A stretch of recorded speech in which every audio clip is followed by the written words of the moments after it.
और I think इस content की वजह से वो दिन दूर नहीं है जब एनिमे को भी कार्टून कहा जाएगा, और वो ट्रू भी होगा। India deserves better content. On today, we will upload every single week for next 10 months. And our goal is to reach 100k subscribers. In the beginning, there was the word. It created the heavens and the earth, land and sea, light and darkness. And the word was, I think it is overrated. हम humans हर decade में एक ऐसी चीज़ को पसंद करते हैं जिसमें हर कोई अग्री करता है कि ये चीज़ अच्छी है, जैसे कि रोमन एम्पायर, साइकोलॉजी और इन रिसेंट ईयर एनिमे। और इनमें से एक बंदा आता है जो बोलता है your test is shit, it's overrated, जैसे कि Hitler overrated, being alive overrated, K-pop, I mean guys, do I really need to say this, over fucking rated. और today I am going to be that guy जो आपको बताएगा कि आपका favourite anime is actually overrated. But tension not guys, क्योंकि इसके साथ मैं आपको एक्सप्लेन भी करूंगा कि why that anime is overrated, और आपको रिकमेंड भी करूंगा एक वेल रेटेड एनिमे जो कि फेमस नहीं है इंडिया में। इसका मतलब ये नहीं कि वो अंडररेटेड है। Yes, I am talking to you Dororo and Devilman Crybaby fans. Your shit is not underrated, it's just well rated. और ये वीडियो पूरा देखना, क्योंकि इसके साथ मैं कुछ ऐसे एनिमे रिकमेंड करूंगा जो कि आप बिल्कुल मिस नहीं करना चाहोगे। Most of the Indian anime fans are like a frog in a well, जहाँ पे उनको पता ही नहीं कि ट्रूली अंडररेटेड वर्ड का मीनिंग ही क्या है। इसलिए मुझे हर बार कमेंट मिलते रहते हैं, भाई शार्लेट अंडररेटेड है, भाई इरेज अंडररेटेड है, भाई डेविलमैन क्राईबेबी अंडररेटेड है, भाई ग्रैंड ब्लू अंडररेटेड है। तो जहाँ पे मैं फैंस को ब्लेम नहीं करता, क्योंकि हमारी कम्युनिटी बच्चों वाली है। I think we are really stupid. और आई थिंक इस कम्युनिटी की इस हालत का रीज़न है इंडियन एनिमे यूट्यूबर्स, जिनका मैं नाम तो नहीं लूँगा specifically, but these guys are shit. Oh shit से याद आया हमारे पहले एनिमे के बारे में, जिसका मैं नाम नहीं लूँगा तो ओवररेटेड वर्ड को शेम करने जैसा हो जाएगा। So let's talk about the insane, the legendary and too famous for its own good.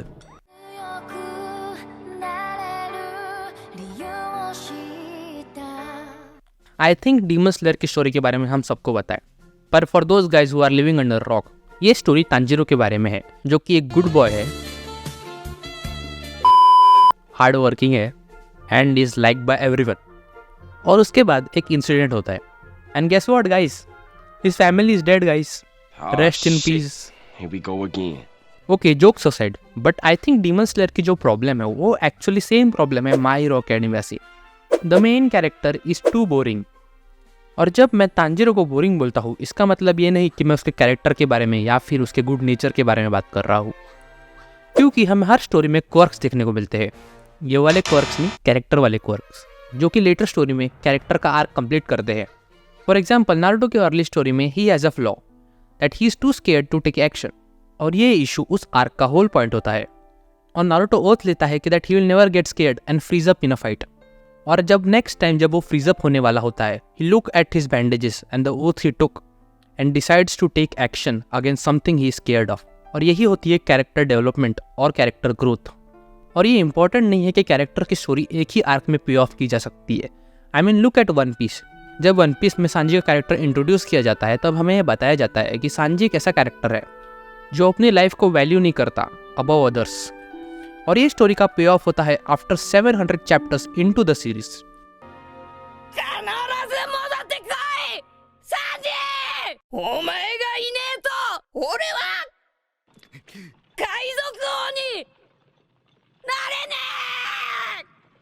और डीमन स्लेयर फैंस कंप्लेंट भी नहीं कर सकते कि वो डिफरेंट टाइप की स्टोरीज है और ये डिफरेंट टाइप की स्टोरी है, क्योंकि डीमन स्लेयर का खुद का कैरेक्टर जेनित्सु, उसके पास भी कैरेक्टर फ्लॉ है। I am not talking about being annoying. उसको हर बार स्लीप वॉक करना पड़ता है टू फाइट। और मुझे पता है कि ये कैरेक्टर अपना ये फ्लॉ ओवरकम करेगा, और I think it will be one of the best part of the demon slayer story. तो मेरा पॉइंट है, तांजीरो का कैरेक्टर बोरिंग लगता है इसलिए क्योंकि उसको पहले से ही एक परफेक्ट कैरेक्टर बना के रखा है जिसके पास कोई फ्लॉज ही नहीं है। इसलिए उसका कैरेक्टर हर आर्क में बोरिंग और रिपीटेटिव लगता है, क्योंकि हर स्टोरी एक जर्नी रिप्रेजेंट करती है जिसमें हम कैरेक्टर के पर्सपेक्टिव से वो जर्नी को फॉलो करते हैं। इसलिए उनको कैरेक्टर डेवलपमेंट और कैरेक्टर आर्क्स कहा जाता है, क्योंकि आप चैप्टर 1 के लूफी को चैप्टर 1000 के लूफी से कंपेयर करोगे तो उसमें एक ग्रोथ और एक मैच्योरिटी मिलेगी, जो कि स्टोरी को एक फुलफिलिंग और सेटिस्फाइंग बनाती है। तो वीडियो की स्टार्टिंग में मैंने बोला था कि मैं आपको कैसी वेल रेटेड एनिमे रेकमेंड करूंगा, जिसका नाम है फायर फोर्स।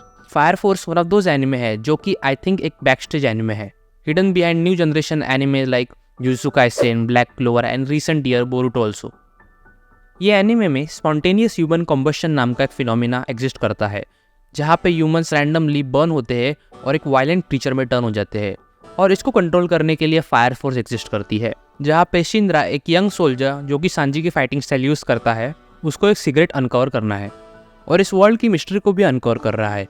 ये एक मिस्ट्री एडवेंचर एनिमे है जो कि आई थिंक इंडिया में इसके बारे में बहुत कम बात की जाती है, so please try this anime, क्योंकि इस एनिमे में मिस्ट्री, एडवेंचर और रियली ग्रेट वर्ल्ड बिल्डिंग है। तो नेक्स्ट एनिमे जो कि मोस्टली ओवररेटेड कंसीडर की जाती है इस जुजुत्सु काइसेन। नाउ रुको, इससे पहले आप चैनल को अनसब्सक्राइब कर लो, मुझे एक बात कहनी है। ना, I would win. Unlike demon slayer, jujutsu Kaisen का प्लॉट बोरिंग नहीं है। तो आप पूछ रहे होंगे कि what is the problem with jujutsu Kaisen, और द रीजन जुजुत्सु काइसेन को ओवररेटेड कहा जाता है is it's fan base. Yes, you heard me right. Back in 2020 जब जुजुत्सु काइसेन पहली बार रिलीज हुई थी एनिमे में, every single anime fan was hyping this story up कि this is the greatest shonen ever released, this is the fucking shit, you are shit, everybody is shit, Jujutsu Kaisen is the goat. And I watched it and I thought, yeah, it's okay, it's a 7. See, I don't hate Jujutsu Kaisen just to hate Jujutsu Kaisen. और मुझे ये भी लगता है कि Jujutsu Kaisen is one of the better modern shonen अगर ये show more than 600-700 chapters हुआ तो, जो कि आई थिंक अभी पॉसिबल नहीं है, at least for what Jujutsu Kaisen author has said कि he is trying to finish this manga this year, जो कि currently अभी 260 चैप्टर पे है I think.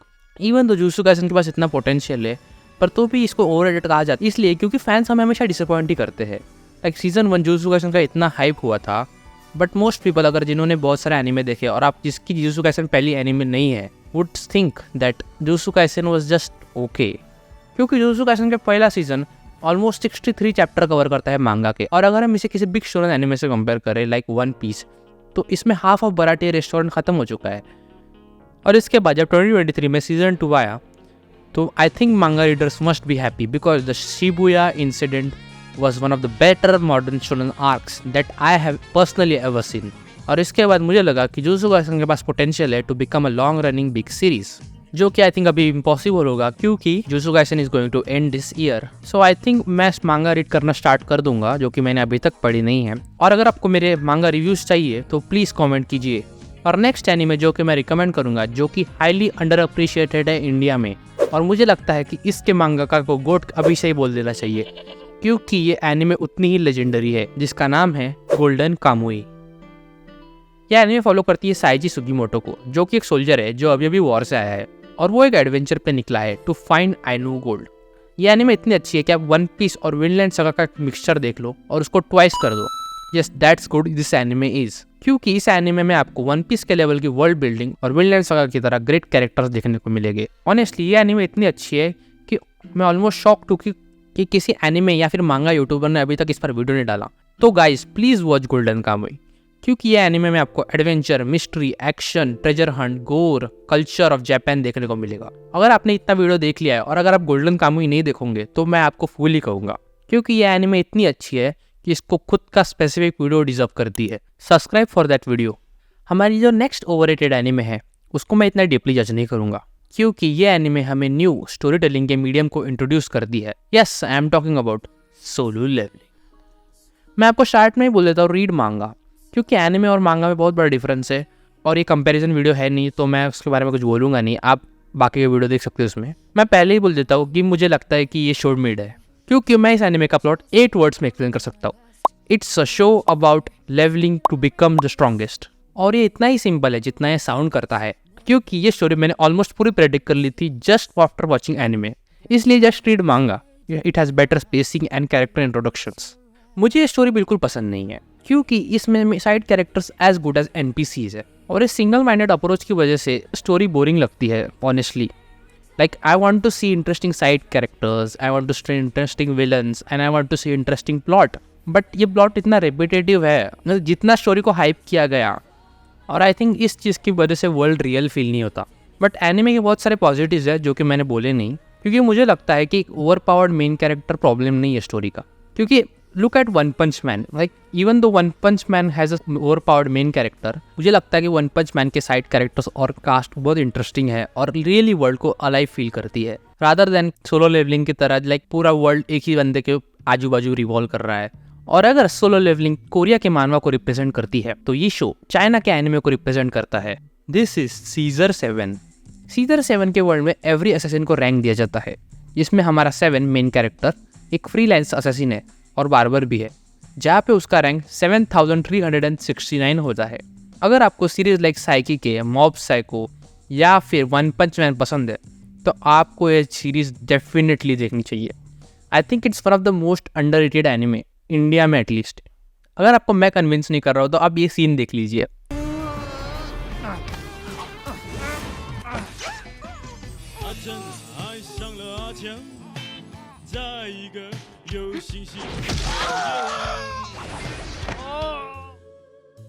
Fire force, Golden Kamuy और सीजर 7 one of the awesome shows है जो कि आप देख सकते हो, पर ये शोज इंडिया में फेमस नहीं है। इसके लिए मैं इंडियन यूट्यूबर्स को ब्लेम करता हूँ, क्योंकि Indian anime YouTubers Indian anime community को रिप्रेजेंट करते हैं और ये YouTubers mostly men stream shit पे वीडियो बनाते हैं, both in terms of quality and recommendations. इनके वीडियोस बहुत शिट होते हैं।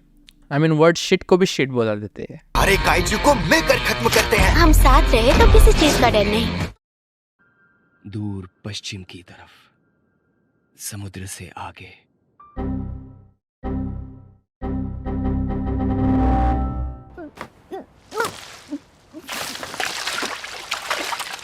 और आई थिंक इस कंटेंट की वजह से वो दिन दूर नहीं है जब एनिमे को भी कार्टून कहा जाएगा, और वो ट्रू भी होगा, क्योंकि किड्स जो एनिमे देखते हैं वो एक्चुअली सिर्फ फेमस एनिमे देखते हैं like jujutsu Kaisen, attack on Titan और डेथ नोट। पर एनिमे एक ऐसा मीडियम है जहाँ पे आप हमेशा एक्सप्लोर कर सकते हो, और इसी रीज़न से इंडियन एनिमे यूट्यूबर्स फेल हो गए हैं। और मैं इंडियन मांगा कम्युनिटी के बारे में बात तो करूँगा ही नहीं, क्योंकि they don't even get recognized. And because of this बहुत सारे एनिमे और मांगा जो कि डिजर्व करते हैं रिकॉग्निशन, उन्हें कभी मिलती ही नहीं है। And that's why I think India deserves better content.